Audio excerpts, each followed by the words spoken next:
have to know what the purpose is first. And this is why we look at them and try, just as this child that was kicking the wall and then looking, he was clearly saying, I want your attention to what I'm doing because I want interaction with you, not on how to get it. And this gets it. Then all you do is modify it and say, all right, I get you want my attention, but it would be a lot faster and easier if you did, and you show them, tell them what it is you want that will get their immediate attention.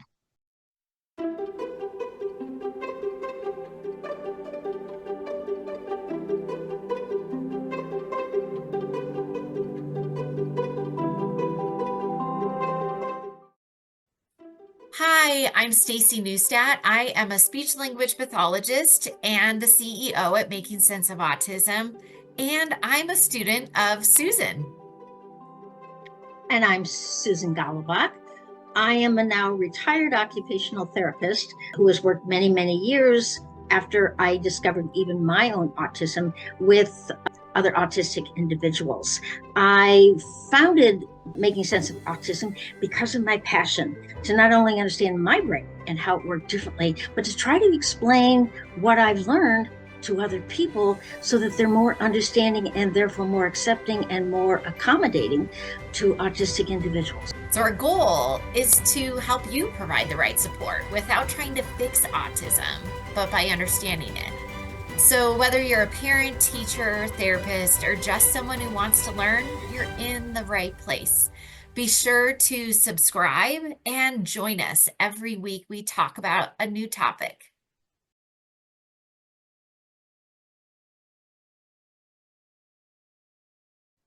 What if the very things you see as problems in your autistic child or your students are actually their biggest strengths? You just haven't learned how to view them or use them yet. Sue and I were in a training and we had a very good example of where behaviors are viewed just as behaviors and not as strengths. There was a student they were describing who loves to come in and just loves to just play with the toys. And then they were sharing about a behavior that was occurring where he was kicking the wall and he would look for people's reactions. And it kept happening and happening. And of course, it was being presented as a behavior.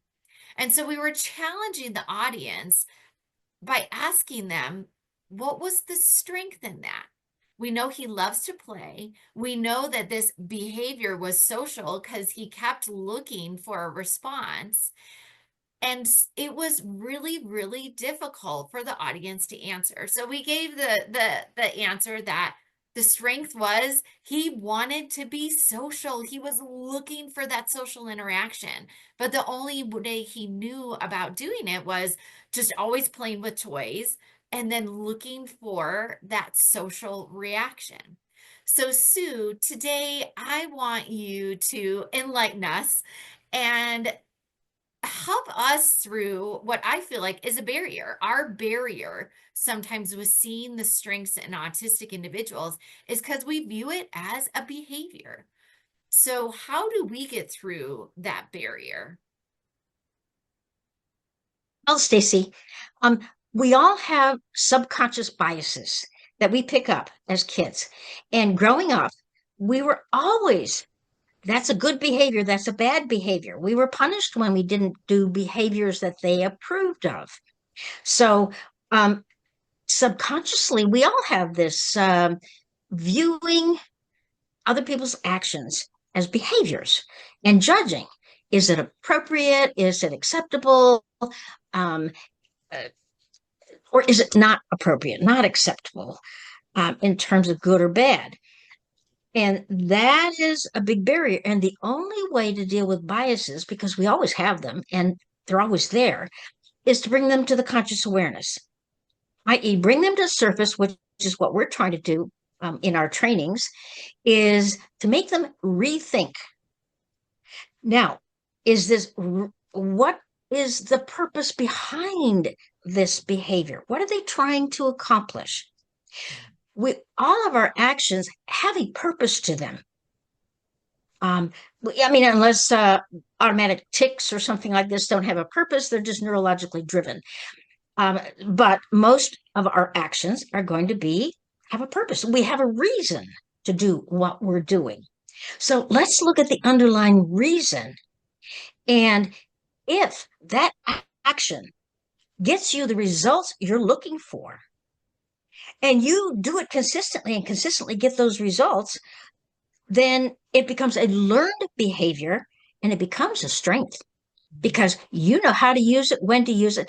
I mean, I've had stories about kids who have had seizures who have actually learned to mimic a seizure because it gets them the attention they're looking for. Mm.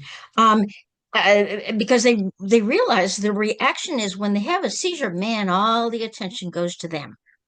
And they get treated with, oh, you're excused from this. Let's go sit and rest. And do you see how we end up reinforcing even potentially, but then it can be used. Um, and this is where we have to be very careful about what is the purpose. I mean, if the child grabs your hand to show you something, and you follow them, now you're reinforcing that. And I had a parent that said, yeah, but she never even looks at me. It's like I could be a robot for all she cares. She felt like, well, the simple answer is don't reinforce that behavior. Don't follow her. Stop. And she's going to wonder, well, why did you stop? Why aren't you coming? And she's going to look at you. It's an automatic reaction. She's going to look in your direction to say, what's wrong? What did you? And then to change someone's behavior, you have to change your behavior. Mhm.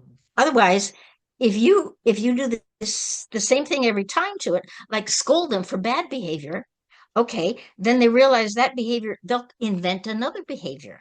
Yeah. And that may not be acceptable either.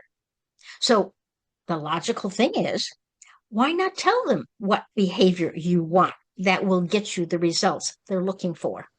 Hmm.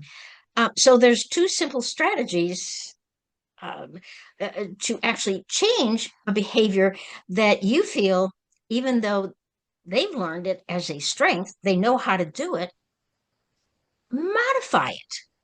I mean, I had a kid that would hit himself in the head all the time, and that was his way of getting attention or letting people know I don't like it. And so instead, uh, he wanted something. I said, okay, let's instead of here, hit here. And that's a sign that says, I want. When you do this, you say, I want. Oh, and then I guess you want attention, you want, but I will reinforce it to say, all right, if you hit here, it means something. If you hit here, no, I'm confused. I don't know what to do. I don't know what that means.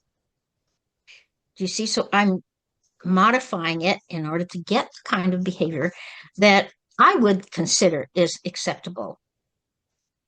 But I have to know what the purpose is first.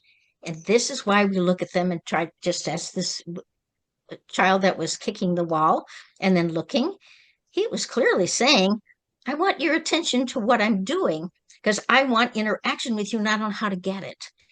And this Yes. gets it. Then all you do is modify it and say, all right, I get you want my attention, but it would be a lot faster and easier if you did, and you show them, tell them what it is you want that will get their immediate attention. And I That think works for you in that setting. absolutely. And I think the other obstacle, is this idea of attention. I see it very often where, well, we don't have time for that, or you don't need attention. Kids do. And I feel like even more so now, they want our attention. And so even just acknowledging that, like, oh, I see you really want my attention right now. We're working on our ABCs. Let's look at our schedule of when I can play with you. So, still, even if it's not the right moment for playtime or to give that child attention, show when in the schedule you can do it. Or maybe the aide can go, do something with them for a couple minutes. But children are so often labeled as attention seekers, but really they just want that connection for whatever reason. And so I love that you brought up, look at the purpose. Look at, is this child, do they come from a home of a lot of kids and maybe they don't get attention that they are craving? Maybe they have a history of trauma and they aren't getting that attention. Maybe their parents are super stressed and aren't able to give them attention. And so, if that's what they're seeking, there is nothing wrong with giving kids attention. It is that connection. And so, even if you have to heal that within yourself because it triggers you for whatever reason, I feel like this is such a simple thing to change and shift. And so if you're seeing a behavior, like Sue said, you can shift that behavior to something that is maybe makes more sense to you. I want to play or look or come with me, whether it's a gesture like Sue shared, or it's, using AAC or verbal speech, however they say it, provide that other way of communicating it, and you will not have that behavior, and that child will feel so seen and heard, and that connection will happen. And it's a shame that sometimes kids have to resort to bad behavior because they've learned no one will ignore that. Yeah. They won't ignore bad behavior. Now, they're going to get bad results, but they've gotten your attention, right? Yeah. And that's all they're It, looking it for. filled the purpose. Yeah. Granted, it's negative attention, but that's better than no attention. When you want to socially connect with someone and we're alone, and we'll take any attention we can get. But so you have to think about, what are they trying to accomplish? And just taking that 1 minute to say, oh, I recognize you want my attention. I can't give it right now, but here's what I can do. Can you wait this long? And you set a timer, and then I'll be available. Look, you took a minute of your time, Yeah. and you've taught them. Um, and there's always, now, next time you want my attention, if you do this, I like it better. I will be happy with what you do versus, Yeah. this doesn't make me happy. I recognize what you're telling me, but the way you're doing it is doesn't meet my need. It's not okay. And it's Mhm. okay to say that's not okay, Mhm. but tell them what is okay. But most of the time, what we do is say that's bad behavior and you're punished. We never Yeah. teach them what to do instead. Yeah. Such powerful information. Now, of course, with any of our solutions that we provide, this may work 80% of the time. It may not work. Now, if it doesn't work, attention is not the purpose of their behavior. And we have some other solutions in several of our other conversations that you can check out in our vlogs. But it all comes down to that problem solving of figuring out the purpose behind that behavior. So wonderful, great information that literally everyone could implement today. And I guarantee, if you try this strategy of viewing that behavior through a different lens, seeing it as maybe just a moment of seeking that attention, providing a different way to get your attention, you will see a shift in that behavior immediately. So great information. Thank you, Sue. Thank you, Staci.